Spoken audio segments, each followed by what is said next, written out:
ఒక్కసారి కొమ్మూరి గోల్డ్ కి కాల్ చేయండి. తాకట్లో ఉన్న మీ బంగారాన్ని విడిపించి మార్కెట్ ప్రైస్ కి వాళ్ళు కొనుక్కుని మిగతా డబ్బులు మీకు ఇచ్చేస్తారు. హలో అండి, అందరికీ నమస్కారం.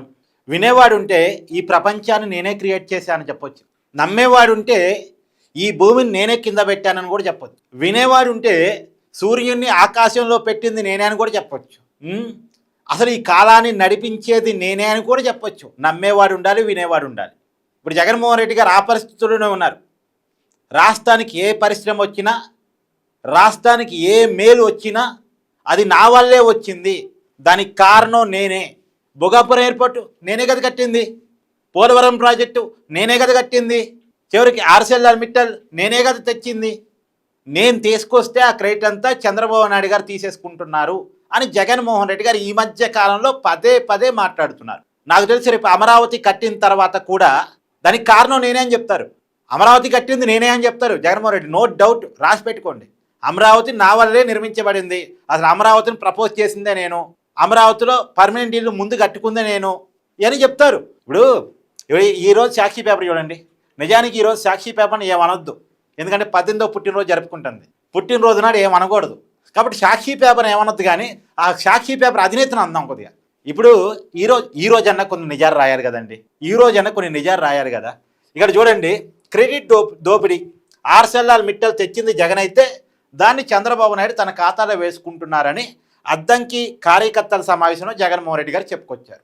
అసలు జరిగింది ఏంది అంటే 2022 మే 25వ తారీఖు అనుకుంటా, ఆ రోజు దావోస్లో జగన్మోహన్ రెడ్డి గారితో మిట్టల్ గారు సమావేశమైంది నిజమే. అంటే ఆయనకి పారిశ్రామికవేత్తలు వస్తారు కాబట్టి ఆ పారిశ్రామికవేత్తలతో చాలామందితో జగన్మోహన్ రెడ్డి గారు భేటీ అయ్యారు. అలాగే మిట్టలతో భేటీ అయ్యారు. భేటీ అయినప్పుడు ఆంధ్రప్రదేశ్లో ఒక 1000 కోట్ల పెట్టుబడి పెట్టడానికి, SRCలో ఏదో ఉంది దాన్ని విస్తరించటానికి మిట్టల్ కంపెనీ వాళ్ళు అగ్రీ చేసింది నిజమే. 1000 కోట్లు మళ్ళా చెప్తున్నాను, 1000 కోట్లు ఆంధ్రప్రదేశ్లో పెట్టుబడి పెట్టడానికి, SR స్టీల్ని విస్తరించటానికి ఒప్పుకున్నది నిజమే. నేను చెప్పడం కాదు, ఆ రోజు మిట్టల్ వాళ్ళు ఓపెన్గా ట్వీట్ కూడా చేశారు. అంటే మనం అబద్ధం చెప్పొచ్చు, కానీ ట్విట్టరు వాళ్ళ పోస్టింగ్లో అబద్ధం చెప్పవు కదా. జగన్మోహన్ రెడ్డి గారితో మిట్టల్ గారు సమావేశమైనటువంటి ఫోటోని పెడుతూ ఆ రోజు 1000 కోట్ల ఒప్పందం గురించి కూడా దాంట్లో ప్రస్తావించారు. అది నిజమే. కాకపోతే ఈరోజు వచ్చింది ఏంది, డైరెక్ట్గా ఉత్పత్తి కేంద్రాన్ని అనకాపల్లి జిల్లాలో పెడుతున్నారు. 1,50,000 కోట్ల పెట్టుబడి. సరే, 1,35,000 అని కొంతమంది అంటారు, 1,50,000 అని కొంతమంది అంటారు. ఇది డాలర్ రేటుతో పోల్చి చెప్తుంటారు కాబట్టి లెక్క కొద్దిగా అటు ఇటు అవుతూ ఉంటుంది. సరే, 1,35,000 అనుకున్నాం. 1,35,000 కోట్ల రూపాయల భారీ పెట్టుబడి, 1,00,000 ఉద్యోగాలు కల్పించే ఉద్దేశంతో పెడుతున్న పెట్టుబడి. ఇప్పుడు అసలు ఈ 1,35,000 కోట్ల పెట్టుబడికి 1000 కోట్ల పెట్టుబడికి ఏమన్నా సంబంధం ఉందా? 135 రూపాయల పెట్టుబడికోనో 1 రూపాయి పెట్టుబడికి ఏమైనా సంబంధం ఉందా? నా వల్లే వచ్చిందని చెప్పేసి జగన్మోహన్ రెడ్డి గారు చెప్పడం. అయితే జగన్మోహన్ రెడ్డి గారు దానికి చూపించే ఆధారం ఏంటి? ఆదిత్య మిట్టల్తో తన సమావేశమైన ఫోటోను వాటన్నిటినీ వైసీపీ సోషల్ మీడియాలో సర్క్యులేట్ చేస్తున్నారు. మరి నిజమే, ఒకవేళ జగన్మోహన్ రెడ్డి గారు సాధించాడు అనుకుందాం, 2022లో సాధించాడు అనుకుందాం, మరి భూసేకరణ చేయలేదే, భూమి పూజ చేయలేదే, మరి ఎందుకు పనులు స్టార్ట్ కాలేదు, ఎందుకు గ్రౌండింగ్ కాలేదు? గ్రౌండింగ్ కావాలి కదా.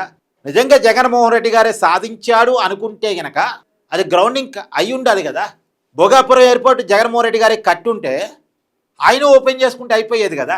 పోలవరం ప్రాజెక్టు జగన్మోహన్ రెడ్డి నిర్మించి ఉంటే ఆయనే నీరిస్తే పోయేది కదా పోలవరం ప్రాజెక్టు నుంచి. వాళ్ళు అన్నారు కదా 2022 ప్రాజెక్టు కంప్లీట్ చేస్తాం, 2023 కంప్లీట్ చేస్తాం. అసలు ఎలక్షన్స్ కంటే 1 year ముందే మేము పోలవరం ద్వారా నీరు ఇస్తామని అప్పట్లో చెప్పేవాళ్ళు కదా. కానీ ఆచరణలో ఏమైంది? నీటిపారుదల శాఖ మంత్రిగా ఉన్నటువంటి అంబటి రాంబాబు ఈ పోలవరం సబ్జెక్ట్ నాకు అసలు అర్థమే కాలేదు అని ఏకంగా నీటిపారుదల శాఖ మంత్రి అంబటి రాంబాబే వాపోయినటువంటి విషయాలు మన కళ్ళ ముందు ఇప్పటికీ మీరు యూట్యూబ్లో వెతికితే కనపడతాయి. ఆ సబ్జెక్ట్ నాకు అర్థం కాలేదు, అది ఎప్పటికి కంప్లీట్ అవుతుందో నాకు తెలియదు అని చెప్పాడు. ఇది రియాలిటీ. సరే, ఇప్పుడు జగన్మోహన్ రెడ్డి గారి క్రెడిట్ దోపిడీ మీద మీ అభిప్రాయాన్ని, అసలు నిజానికి జగన్మోహన్ రెడ్డి తన పరిపాలన కాలంలో తీసుకొచ్చిన ఒక భారీ పెట్టుబడి ఏంటి చెప్పండి. ఇప్పుడు మాత్రం పెట్టుబడులు వస్తుంటే అదంతా నాదే అంటే, గూగుల్ డేటా సెంటర్ వస్తే నాదే అంటాడు. మరి గూగుల్ డేటా సెంటర్ వస్తే నీదే అంటే నీ టైంలోనే పెట్టుబడి పెట్టించాల్సింది. అదానీ డేటా సెంటర్ని పట్టుకొని గూగుల్ డేటా సెంటర్ అంటారు. సరే, అదానీ డేటా సెంటర్ అయినా పెట్టించాడా? అది లేదు. నిజానికి అదానీ డేటా సెంటర్ కూడా ఒప్పందం జరిగింది ఎప్పుడు? చంద్రబాబు నాయుడు గారు అధికారంలో ఉన్నప్పుడు 2019లో జరిగింది. ఇంకా అప్పటికి జగన్మోహన్ రెడ్డి ఎన్నికలు జరగలేదు, ముఖ్యమంత్రి కాలేదు. 2019 జనవరిలో ఒప్పందం జరిగింది, ఫిబ్రవరిలో భూమి పూజ కూడా జరిగింది. మరి దాన్ని ఏమన్నా గ్రౌండింగ్ చేయగలిగాడా? సారీ ఎంఓయూ జరిగింది, దాన్ని ఏమన్నా గ్రౌండింగ్ చేయగలిగాడా? అది లేదు. 5 సంవత్సరాల జగన్మోహన్ రెడ్డి పరిపాలనలో గ్రౌండింగ్ కాలేదు కదా. ఇవాళ అదాని డేటా సెంటర్ కాస్త గూగుల్ పెట్టుబడులతోటి, గూగుల్ అనుబంధ సంస్థ రైడన్ పెట్టుబడులతోటి దాదాపు 1,00,000 కోట్లకు పైగా ఫారెన్ డైరెక్ట్ ఇన్వెస్ట్మెంట్. అదాని వాళ్ళు పెడితే మన ఇన్వెస్ట్మెంట్, కానీ డైరెక్ట్ ఫారెన్ డైరెక్ట్ ఇన్వెస్ట్మెంట్ వైజాగ్లో పెట్టుబడి పెడతా ఉన్నారు గూగుల్ డేటా సెంటర్ వాళ్ళు. ఇప్పుడు దానికి కూడా క్రెడిట్ నాదే అని జగన్మోహన్ రెడ్డి చెప్పుకుంటారు. ఇప్పుడు మనకాడ కేఏ పాలు తగులుతుంటాడు కదా, అంతా నేనే చేశాను, సర్వం నేనే. ఇప్పుడు రేపొద్దున ఇరాన్ వర్సెస్ ఇజ్రాయెల్ అమెరికా యుద్ధం ఆగిపోగానే కేఏ పాల్ ముందుకు వచ్చేసి యుద్ధాన్ని నేనే ఆపాను అంటాడు. మన ప్రపంచంలో కొంతమంది అట్లా ఉంటుంటారు, ట్రంప్, కేఏ పాల్, ఇప్పుడు వైఎస్ జగన్మోహన్ రెడ్డి. మీ అభిప్రాయాన్ని కామెంట్ చేయండి. Thank you.